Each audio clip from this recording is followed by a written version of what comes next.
Alright, good morning everyone. So we're going to try a new camera angle this morning. Instead of wearing the GoPro on my head, I've got it mounted to the glass roof of this Tesla.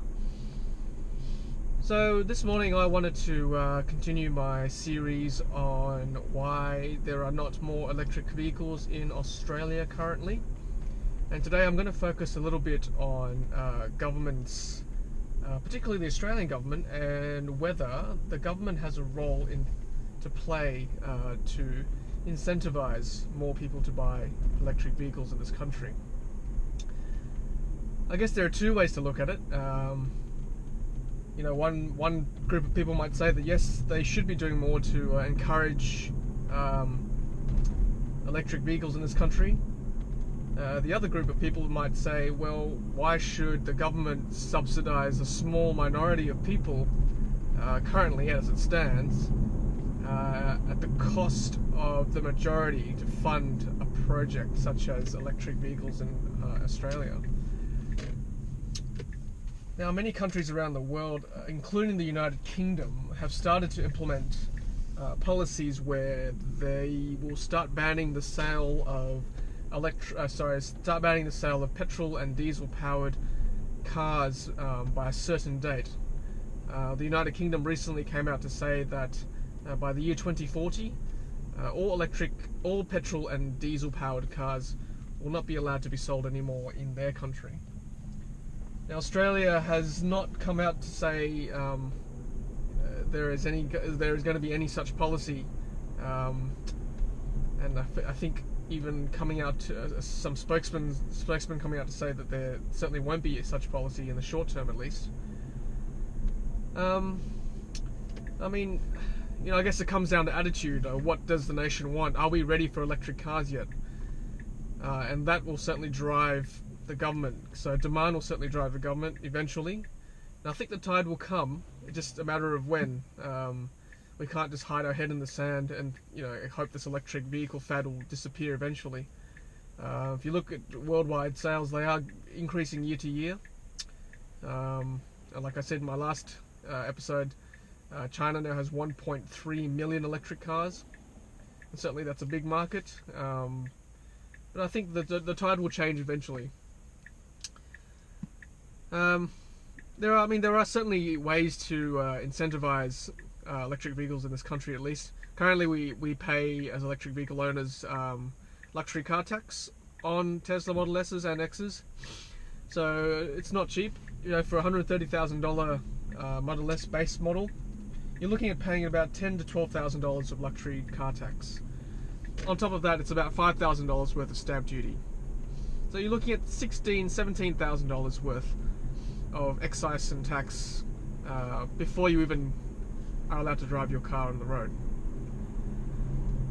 I've read on a few forums that there are non-financial ways to incentivize electric vehicles. For a start, you could allow electric vehicles into carpool lanes, or in this city we've got T2 and T3 lanes where you need to have at least 2, if not 3 people in the vehicle to drive in that lane in peak hour. Another way to do it would be to allow, or at least discount, if not make it free, for car owners of electric vehicles to register their vehicle of the state. That's currently about $400 to $500 for an average car in this state, in New South Wales. So that's one way to do it. Over the course of a 5-year loan for a vehicle, that's $2,500 right there. Currently in shopping centres run by private enterprises, you can certainly park your vehicle in charging stations, and I'll do another video on it very soon, on how it's easier to find a parking spot in a large shopping centre with charging stations. So that's another benefit. And certainly, if the government came on board to incentivize electric vehicles, there certainly would be more sales. To a point where I guess they would have to stop incentivizing, because it would certainly be an uptake of new electric cars. When it becomes more mainstream, then great. If it's achieved its goal, then the incentives should be released. And then I guess the argument as to whether we should penalise gasoline-powered or petrol-powered cars as electric cars become more popular. And that's certainly a difficult debate because, let's face it, Australians love their petrol-powered cars. I understand. I get it. I get why cars are popular, especially the petrol heads. Literally, they love the sound of the cars. They love the smell of the cars. And I'm certainly not against that. I don't want that to be phased out ever. I think it's nice to have some old things, some traditional things. I personally like seeing Federation-style houses line Sydney. I don't like seeing them pulled down for new development. I like seeing them nicely restored in some heritage suburbs. And yeah, they're more expensive to maintain. And I think one day, petrol-powered cars will be more expensive to maintain. We may not even need to penalise them with tax or levies on, or like an environmental levy for those kind of cars. So I think that day will come eventually, and I think it won't be too far in the future.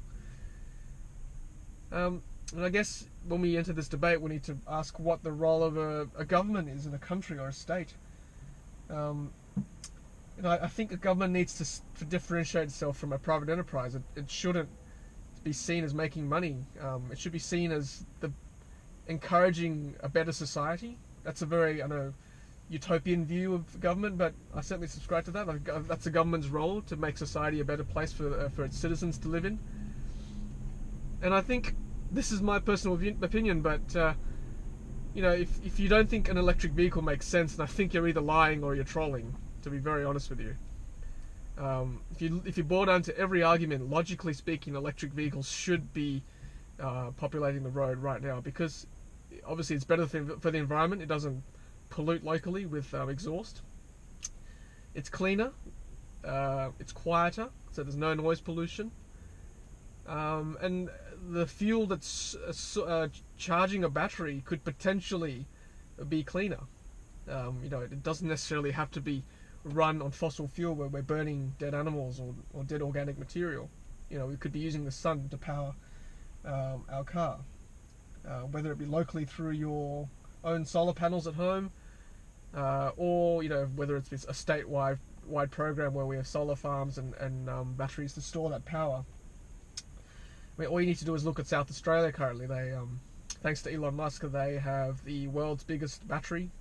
And certainly in the last 2 months where we've had summer in Australia, South Australia has not encountered a blackout yet. And for that state, that is nothing short of a miracle, really. If you've been following the news for the last 2 years, they've at least experienced 1 to 2 blackouts. And we're talking major blackouts where houses have not had power for 24 hours. I won't go into why South Australia suffers from that, but I guess they're entering a watershed moment where they're relying on other states to supply them power because they're trying to embrace the green energy. But if you look at the neighbouring state, Victoria, in our country, where South Australia did in the past import some power when their own state wasn't able to sustain its requirements. Now Victoria has experienced a couple of blackouts already this summer. So that's very interesting. I think I also read that they're looking at possibly installing a battery farm as well in the not too short future. So that's exciting times. So I think there's certainly a role for governments to play in encouraging the use of electric vehicles. Now, I've also heard the old argument that it costs more money to fuel or charge an electric vehicle over a petrol or gasoline powered car because currently in Australia we're using like fossil fuel to run our electricity. Let me just run these numbers for you. So to fuel a gasoline or petrol powered car, and certainly for my old car, which had a 60-litre tank, currently petrol prices in Sydney are at about $1.40 for regular unleaded, maybe up to $1.60, $1.70 for premium unleaded or super. So let's just go at $1.50 for a litre. For a 60 or a 50-litre tank, we're looking at about $75 to $80 to fuel up your petrol-powered car per tank, which is about how much petrol most people use in a week.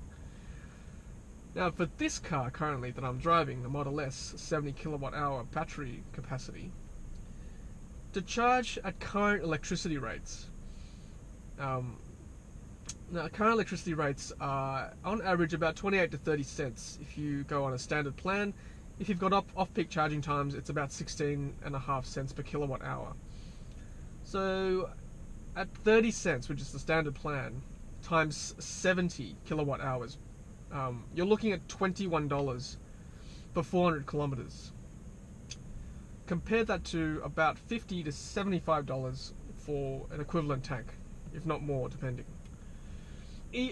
And at off-peak rates, if you're charging at 16.5 cents per kilowatt hour, that'll come down to about $11 to $12. Okay, so best case scenario, you're looking at 5 times less, or worst case scenario, maybe 3 times less to charge your car fully, comparing to going to the petrol station to fuel up. So I don't see any way how it can cost, even at a wholesale price, how it can cost more to use electricity to charge a car rather than fueling it at the petrol station. That would mean that the wholesale price of energy has to be higher than what they're selling it to the consumer at 28 cents or at 16.5 cents per kilowatt hour. That doesn't make sense to me. That's really bad economics, and no private enterprise would do that. The coal companies like AGL supplying electricity, I'm not going to lose money that way. So look, I'm going to personally put it out there. If any politician is watching this video, thank you for a start, but I would love to have you sitting in my passenger seat here, and we can have a chat about electricity and versus oil, and whether it does make sense for the population to embrace electric vehicles, and what are the current barriers politically and financially for individuals to buy such vehicles. But yeah, please leave a comment in the comment section. I'd love to have you in my car. I'd love to have a friendly, cordial, civilized chat. And I think it would be better for everyone to hear that conversation on a personal level. I'd love you to experience what it's like to sit in an electric vehicle. I think you'd love it. I haven't heard of anybody who's sat in an electric vehicle and gone, this doesn't make sense to me.